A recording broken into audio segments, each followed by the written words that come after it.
la paz del Señor esté con cada uno. Que el Señor sea llenándonos de su gracia en esta hora. En este momento queremos tratar el tema de escuela bíblica, el cual lleva como nombre la confrontación del enemigo frente a la obra. El texto que estaremos estudiando hoy se encuentra en el libro de los Hechos, capítulo 14, del verso 11 al 22. Es aquí donde estaremos afianzando nuestro tema bíblico de hoy, la confrontación del enemigo frente a la obra. Tenemos tres objetivos en este tema de hoy. Número uno es entender la confrontación del enemigo como común denominador de la obra misionera. Número dos, desarrollar una correcta actitud mientras enfrentamos oposición en el campo de la labor. Número tres, considerar la conducta del obrero como fruto de su dependencia del Señor en la misión. Y como pensamiento central de este tema tenemos: nunca el Señor nos dijo que el trabajo en su obra sería fácil, pero sí nos prometió estar con nosotros todos los días y hasta el fin del mundo. El texto áureo que tenemos para hoy es el verso 15 del capítulo 14 del libro de los Hechos, que dice: varones, ¿por qué hacéis esto? Nosotros somos hombres semejantes a vosotros, que os anunciamos que de estas vanidades os convirtáis al Dios vivo. Inmediatamente vamos a iniciar con la introducción. Desde que el hombre fue creado y puesto en huerto de Edén, el enemigo se ha levantado en contra de lo que Dios hizo, su creación, que fue el hombre y la mujer, y también con su descendencia, esto es, a Cristo. En Génesis capítulo 3, verso 15, vemos esto escrito. Vemos la sentencia también allí hacia el enemigo y la victoria de Cristo. Los ataques del enemigo contra Cristo y sus siervos son diversos, pero tenemos en Cristo la victoria sobre toda fuerza contraria que enfrentamos en la obra misionera. Una de las tácticas usadas por el enemigo es hacernos ver grandes delante de las personas a quienes ministramos. Esto le pasó a Eva. El enemigo le dijo que ella y su esposo llegarían a ser como Dios. Y en el tema de hoy vemos la misma táctica del enemigo hacia el trabajo misionero, pero esta vez con Pablo y Bernabé. Siendo esto que no le fue igual. Y vemos el tema de hoy donde Dios hizo un milagro a través de Pablo, donde la sanidad a un cojo, y ellos quisieron nombrarlo como dioses, pero esta vez, como les decía, el resultado fue distinto a aquella vez con Eva y con Adán. Recordando que en todo éxito obtenido en la obra debemos velar por dar siempre la gloria a Dios. Hay que tener mucho cuidado.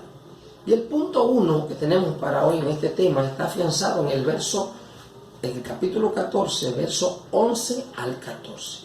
Abra su Biblia en el libro de los Hechos, capítulo 14, del verso 11 al 22. Y el primer punto: el enemigo ataca la verdadera identidad de los obreros. El verso 11 al 14 vamos a estar hablando, donde vamos a ver el acápite A, donde Pablo y Bernabé fueron afrentados al ser tenidos como dioses en la región de Listra. Y dice el verso 11: entonces la gente, visto lo que Pablo había hecho, alzó la voz diciendo en lengua licaónica: dioses bajo la semejanza de los hombres han descendido a nosotros. Y el verso 12 dice: y a Bernabé llamaban Júpiter y a Pablo Mercurio, porque este era el que llevaba la palabra. En aquel lugar de Listra, Dios había hecho un milagro. Un hombre estaba imposibilitado de los pies, era cojo de nacimiento, y mientras Pablo y Bernabé ministraban el evangelio, Dios hizo un milagro en el enfermo. Aunque podemos notar aquí la ignorancia de las multitudes o del pueblo de aquel entonces, no se puede permitir que nos renombren, sino más bien que se le dé la gloria a Cristo. En un poco del contexto histórico es que la cultura de Listra, según su mitología, Júpiter y Mercurio habían visitado esta ciudad en busca de alimento y alojamiento, pero nadie les quiso aceptar. Pero al nadie quererlo aceptar, cuenta la mitología de ellos, su historia, que una pareja de campesinos llamados Filemón y Baucis, su esposa, entonces estos sí lo aceptaron. Y dice que estos famosos dioses para ellos tomaron venganza, supuestamente trayendo un diluvio y ahogándolo a todos. Pero la casa entonces de Filemón y Baucis la convirtieron en un templo donde servían como sacerdotes de estos dioses. Entonces, la población de ese entonces, cuando vieron a Pablo hacer esto, y a Bernabé, que Dios hizo esto a través de ellos, quisieron hacer lo mismo por temor a cometer el mismo error que sus antepasados. El pueblo creyó que Bernabé era Júpiter, o Zeus, que era el dios que ellos entendían, que le llamaban Dios Padre, que proveía para ellos, y que Pablo era Mercurio o Hermes, patrono de los adoradores y de los viajeros. Este era el contexto que se encontraba aquella ciudad, y al ver que Pablo y Bernabé hicieron esto, pensaron que se repetía esa historia mitológica que tenían. Pero Pablo y Bernabé rechazaron fervientemente ser tenidos como divinos. Y vamos a ver el verso 13, donde estamos leyendo el libro de los Hechos, capítulo 14. El verso 13 dice: y el sacerdote de Júpiter, cuyo templo estaba frente a la ciudad, trajo toros y guirnaldas delante de las puertas, y juntamente con la muchedumbre quería ofrecer sacrificio. Aquí vemos que el trabajo de los sacerdotes que estaban en aquel templo a estos dioses, a Zeus y a Hermes, el trabajo de ellos era guiar adoración a estos dioses falsos. Ese era su trabajo. El verso 14 dice que cuando Pablo y Bernabé lo oyeron, los apóstoles Bernabé y Pablo, dice que rasgaron sus ropas y se lanzaron en la multitud dando voces. Aquí la palabra rasgaron, esto es un gesto judío que como significado tenía repudio e indignación, no aceptar algo. Y más estos hombres que conocían a Cristo sabían que aceptar adoración no era lo correcto y no es lo que la Biblia enseña. Pero aquí hay un punto sobresaliente que queremos resaltar. Dentro del contexto queremos resaltar. Pablo y Bernabé nos dan una gran lección hoy a nosotros. Podemos ver aquí la humildad de ellos, sobre todo el interés de glorificar a Dios en sus vidas. Lamentablemente hoy día muchos nos fascinan los halagos, renombres, comparaciones y hasta autonombrarnos. Esto deja mucho que decir de quiénes verdaderamente somos y a quiénes adoramos o a quién adoramos. Este tema que estamos tratando hoy de la obra es el tema número 9 que hemos tratado en nuestras clases bíblicas. Y enfatiza en todo, enfatizan en la obra misionera, el cual nos debe mover a cumplir lo que dice la Biblia, ir por todo el mundo y predicar el Evangelio a toda criatura. Y aquí que tenemos entonces algunas definiciones, por si no se ha dado o para que las recordemos, de lo que es un misionero o de trabajar, de alguien que trabaja en la obra misionera. Algunas de las definiciones de la palabra misionero dice que es perteneciente a las misiones. Misionero es quien difunde a Cristo en la tierra de infieles. Misionero es un predicador eclesiástico que hace misiones. Es un representante de otra nación, en este caso de la nación celestial. Y también, extraída del griego, quiere decir yo envío, alguien que se envía, de apestelo o apostolo, que quiere decir enviar a uno, de donde sale la palabra, a cumplir lo que dice la Biblia, ir por todo el mundo y predicar el Evangelio a toda criatura. Y aquí que tenemos entonces algunas definiciones, por si no se ha dado o para que las recordemos, de lo que es un misionero o de trabajar, de alguien que trabaja en la obra misionera.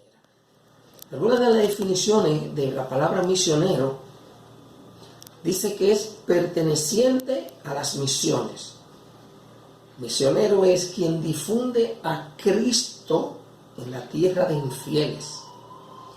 Misionero es un predicador eclesiástico que hace misiones. Es un representante de otra nación, en este caso de la nación celestial. Y también, extraída del griego, quiere decir yo envío, alguien que se envía, de apestelo o apostolo, que quiere decir enviar a uno, de donde sale la palabra apóstol, que quiere decir enviado, alguien que se envía. Así que entonces, mirando esto, hermanos, la obra misionera no está limitada ni a territorio, ni a culturas. No, tenemos que unirnos y hacer el esfuerzo para salir a todos lugares, lenguas y naciones y presentar a Cristo como el Señor y Salvador de todos. El tema número 2 dice que los obreros cristianos deben llamar la atención de todos hacia Dios. Y estamos basados en el libro de los Hechos, capítulo 14, versos 15 al 18. Y como su tema dice, Pablo y Bernabé invitaron a los idólatras a convertirse al Dios vivo.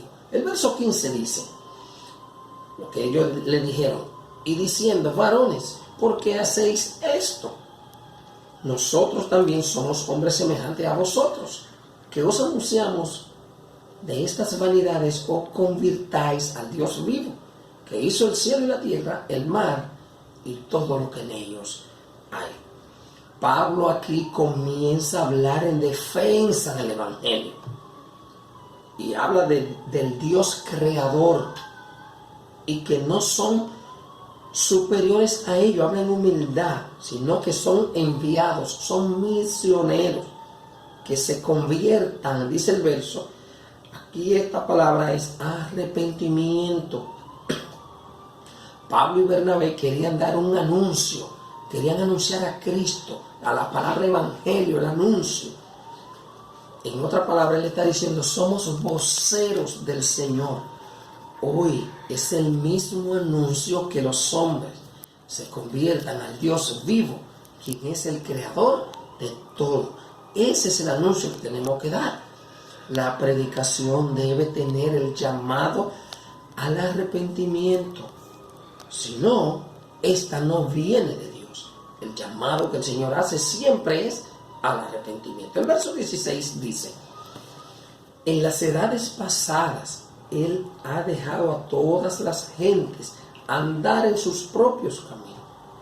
Sí, pero el llamado ahora es, que lo dice la Biblia, pero ahora llama a todos, que procedan, todos ahora que procedan al arrepentimiento.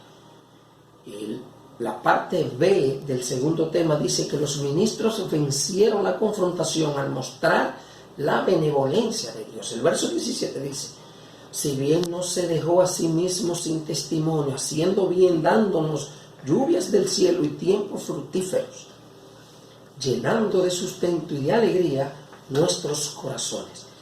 Aquí habla el testimonio de Dios, poder creativo, la existencia en la mente de los hombres de Dios, que Dios les ha provisto en todo a sus antepasados.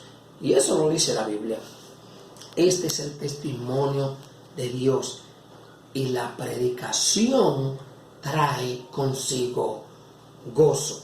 Y el verso 18 dice: y diciendo estas cosas, difícilmente lograron impedir que la multitud les ofreciese sacrificio. En este lugar hubo mucha dificultad, hermano. Mucha dificultad en este lugar. Sí, para estos misioneros que estaban allí. Pero al final resaltaron, glorificaron el nombre del Dios vivo como el único y digno de toda adoración. No somos merecedores de otra cosa, solamente Dios es merecedor de todo. El último tema, el tema 3, dice: la obra de Dios triunfará aún en medio de la oposición.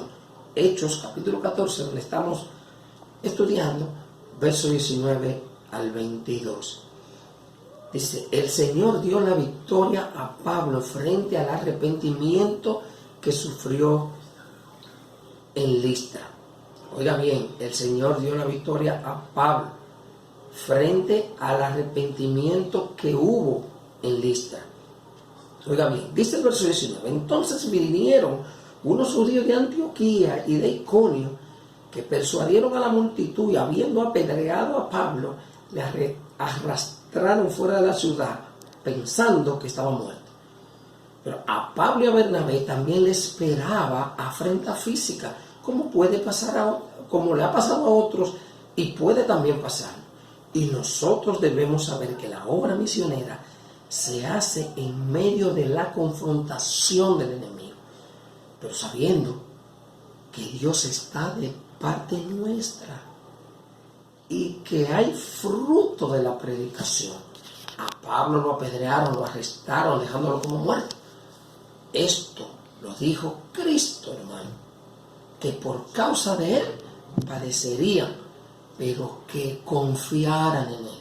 El verso 20, ya casi cerrando, dice: pero rodeándole los discípulos, se levantó y entró en la ciudad, y al día siguiente salió con Bernabé para Derbe. Aquí, hermanos, vemos la fortaleza que el Señor da a su siervo cuando obedece al llamado al servicio, en este caso a la obra misionera. Perseverar en hacer la obra del Señor es una demostración de un carácter decidido a anunciar el Evangelio ante un mundo perdido.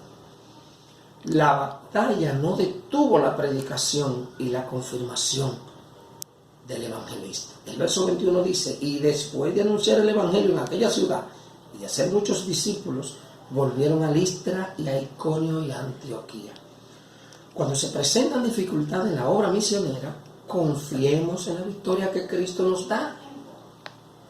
Ellos regresaron victoriosos, dice, a otras ciudades. El Espíritu Santo, hermano, da poder para ser testigo de Cristo y sin tener ningún temor. El verso 22, ya el último, dice: confirmando los ánimos de los discípulos, exhortándoles a que permaneciesen en la fe y diciéndoles: es necesario que a través de muchas tribulaciones entremos en el reino de Dios. Los que han sido animados por Dios en medio de la persecución son idóneos para animar a otros, a quienes podrán enfrentar tribulaciones por causa de Cristo. vemos que el camino de la fe es también el camino de la cruz. Tenemos entonces que estar dispuestos a negarnos a nosotros mismos para que Cristo sea glorificado y llevar el anuncio del Evangelio. En conclusión, el tema de hoy nos ha desafiado a imitar a nuestro Maestro, que sufrió la cruz por nosotros. Pocos salimos a la misión con temor a ser sufrido, mas Cristo dijo que si sufrimos, también reinaremos. La obra misionera no se limita a aquellos grandes heraldos del cristianismo, sino que es responsabilidad de cada creyente compartir el anuncio del Evangelio. Nuestra actitud debe ser obediente al llamado de ir y predicar. Esto lleva consigo recursos, tiempo y el esfuerzo de cada creyente. El mundo contemporáneo necesita obreros valientes, decididos por Cristo, listos para ir al campo misionero. Ser misionero no es una opción, es un mandato. Marcos 16:15. El libro de los Hechos es contagioso y motivador para el creyente, y muy especial para pastores, evangelistas y misioneros. Y aquí podemos contemplar que la vida de un misionero es una ofrenda dedicada a Dios. A las iglesias de hoy debería preocuparnos porque del 25 al 30% de la población mundial no ha tenido acceso al Evangelio. La iglesia tiene que asumir el reto de alcanzar los perdidos para Cristo. Muchos han optado por ir tras los perdidos y están en el anonimato. Otros han muerto. Lamentablemente hay otros que prefieren estar en los carteles de publicidad y en los púlpitos autonominándose y buscando renombre. Pero ¿será esto lo que Cristo mandó hacer? La obra misionera requiere que se forme discípulos, los capaciten y luego sean enviados. ¿Está la iglesia de hoy haciendo esto? Analicemos. Dios nos bendiga.